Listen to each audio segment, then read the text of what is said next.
Hello, ladies and gentlemen. Today I'm going to be predicting the Europa League semifinals. Now, I've been pushing off this video for quite some time. I meant to upload it a lot earlier. I wanted to give my earliest thoughts, but I'm genuinely so stuck on these matchups. They're two very tough ones to call. We've already seen quite a decent amount of surprises in this competition, and my quarterfinal predictions overall across all the UEFA competitions have been atrocious. Out of the amount I got correct in terms of which teams were going to advance to the semis, 1 out of 4 in the Champions League, 2 out of 4 in the Europa League, and 3 out of 4 in the Conference League. But then for the actual score lines, when we look at the Pookie website for the Europa League, I actually did get one matchup completely correct across both legs as well. And that was Juventus versus Sporting. 1-0 in the first leg I got correct, and 1-1 in the second. The rate Juventus are going at this season, I am not surprised at all that I got this prediction correct, as everything for them has been very low scoreline, just cutting it down to the wire, and Sporting have had some fantastic displays in this competition as well, beating Arsenal in the round of 16. So I knew they weren't going to make it easy for Juventus. Fair play to Sporting though. And then for the rest, I did change some of the scorelines last minute from what I showed in the video. However, I still went with the same intentions of which teams I thought would qualify for the semis. I thought Feyenoord would advance over Roma, but I got that wrong. I did get the fact that Roma would beat Feyenoord though in the second leg. In both legs, I got the right winner, but I did not expect Roma to go all out at the end.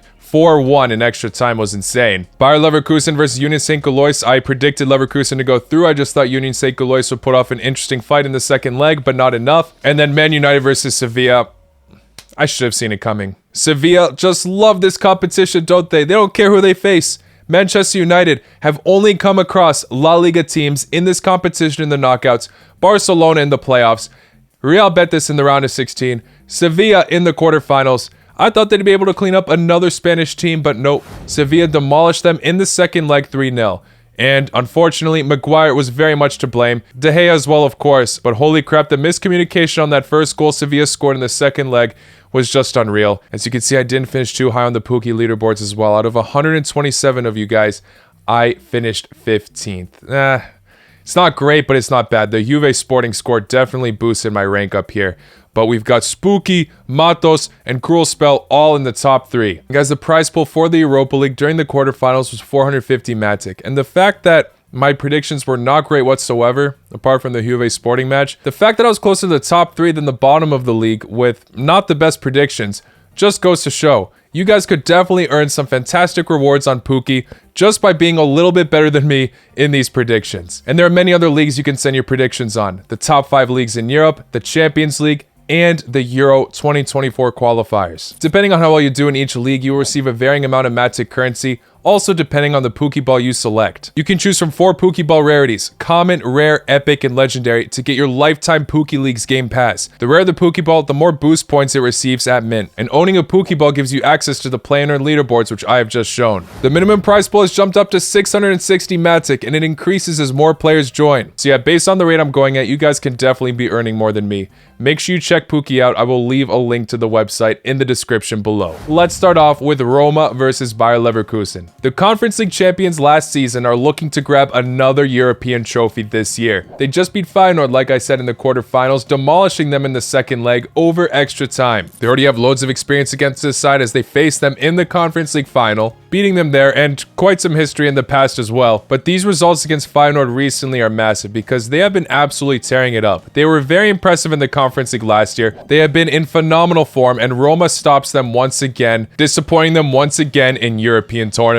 I thought Feyenoord would very narrowly come out on top on this, but I did know that if there was going to be one difference maker in this, it would be Dybala, and he very much was, scoring the 89th minute goal to take this match to extra time, where then we saw El Shaarawy and Pellegrini both score after 100 minutes. It's really hard to judge the Serie A clubs in terms of their form domestically, as apart from Napoli, this top 4 race is all up in the air, and every single one of these teams has been showing their inconsistencies this season. But yeah, when it comes to the 2 clubs in Milan in the Champions League, they're absolutely killing it there, while also failing to beat clubs that they should be beating on paper at the same time. So when it comes to all of them, they're all over the place domestically. However, in European competitions, Fiorentina as well, they mean business. They want to win some European silverware. It's been some time. Apart from Roma in the Conference League, maybe that's where a lot of the inspiration came from. I don't know. But it certainly is an inspiration for the Roma squad themselves, as they were the ones to do it, and they can only build from there. winning the Europa League would be massive for this club. I already mentioned Dybala. He is their top goal scorer and assister in the Serie A at the moment. Tammy Abraham is not looking as electric as he was last year, but he's still grabbing a solid amount of goals. Wijnaldum has another injury, and at the moment his return date is unknown, and that could potentially harm this side. Regardless, a lot of the time, Jose brings the best out of the squad he possesses. Sure,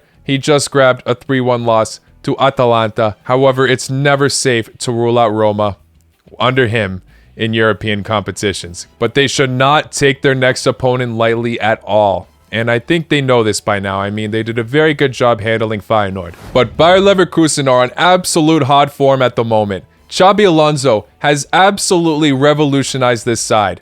It started off slightly slow, and when he took charge for them, they were in relegation zone. Now, at the time of this recording, they sit at 6th place in the Bundesliga, and they are currently on a 13-match unbeaten streak. Bayern is in the mix as well, by the way, in terms of teams they've beaten along that time. They destroyed the Belgium club Union Saint-Gilloise in the quarterfinals, a team that was surprising many people on how excellent they've been themselves. And their most recent result at the time of this recording, unfortunately, I'm recording this right before they faced Union Berlin, but they have beaten another top Bundesliga club, RB Leipzig, 2-0. Most people are mentioning how the return of Wirtz has absolutely made this side so much better, but there are so many incredible attacking components to this side that really make this side look like a top European competitor. The Czech youngster Hložek has really made a mark in recent months. Meanwhile, of course, Moussa Diaby has all season. But even the likes of Sardar Azmoun, who had a really slow start when he first signed for the club, has now banged in 4 goals and a few assists over the last 2 months. Frimpong has scored 8 goals himself this season, and has also gotten 6 assists, just under Moussa Diaby in terms of the goals and assist department. A lot of youngsters on this squad full of energy, even the back line. But when you're looking at momentum and form, Bayer Leverkusen absolutely stand out to me compared to most clubs in Europe. So with that being said, it seems like I should go for Bayer Leverkusen here, right? However, every time this season that I've ruled out an Italian club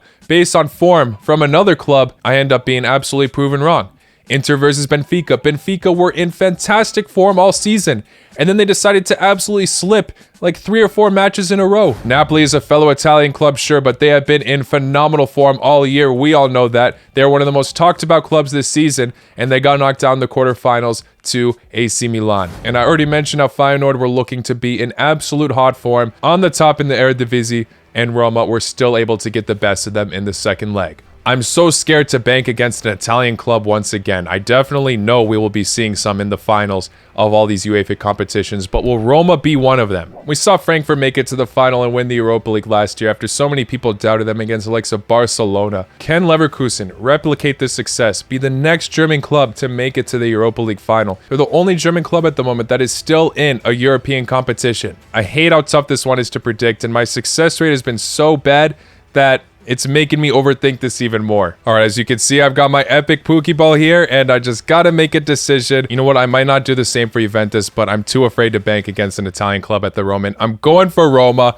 I'm saying that they're able to do it. I'm not saying it's gonna be a pretty road, but I'm gonna say they're able to show their dominance in the first leg somewhat, and Bayer Leverkusen's winning streak if they're able to win their next set of matches before this one begins. I'll say they do the job in the first leg, 2-0 at home, but then for the second leg, I'm gonna say Bayer Leverkusen are able to win 1-0. Not enough. Roma advance to the next round. Maybe it'll be the reverse, where Roma win the first leg, but Bayer Leverkusen win the second by a more convincing scoreline. I don't know, I'm stuck. Let me know what you guys think. I am going to stick with Roma, though. Oh, that match was an absolute headache. Let's move on to another headache, though. Sevilla versus Juventus. You cannot rule out Sevilla in the Europa League. They had a rocky season. They looked to be in terrible form at the beginning under Sampaoli, but he's gone now, and their form has very much picked up. At the time of this recording, their last loss was a month and a half ago against Fenerbahce in the Europa League in the second leg, but they still advanced. And even though United had quite a few errors against them, beating them is definitely going to be boosting their confidence once again. With the likes of Ocampos and En-Nesyri back in form, things are still somewhat possible, I guess, for them to get back to a European spot in La Liga, but it's going to be tough.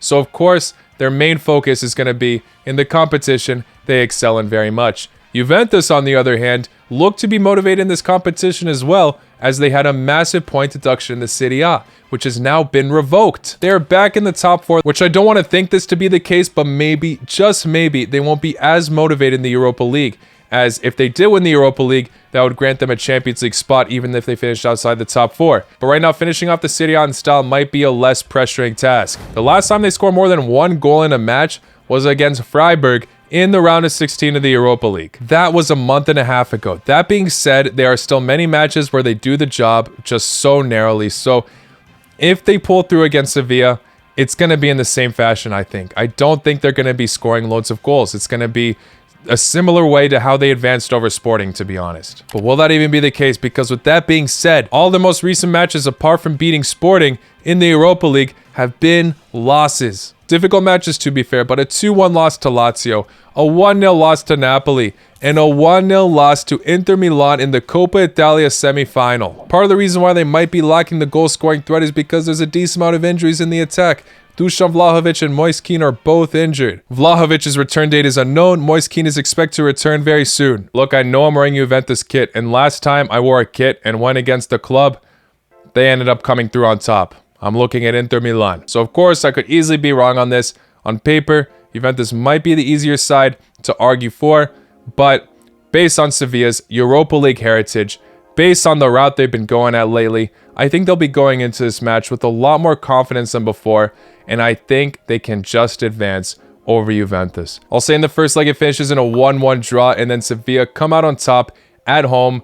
They win 1-0. I know I said I need to stop going against the Italian clubs, but I think the circumstances in this are different. Of course, I also said form for the Italian clubs in their domestic competitions doesn't seem to correlate, but the fact that Juventus barely squeezed through against Sporting, and the fact that Sevilla are doing bits once again in the competition they know and love, makes me think they will be the ones victorious in this. So there you have it. My projected final for the Europa League is Roma versus Sevilla. I'm just truly hoping we see some very entertaining football. This tournament has honestly been so exciting in many regards. Feel free to let me know on any information I missed about this prediction video. I will be uploading the Conference League as well, so make sure you stay tuned for that. And of course, don't forget to submit your predictions onto the Pookie website.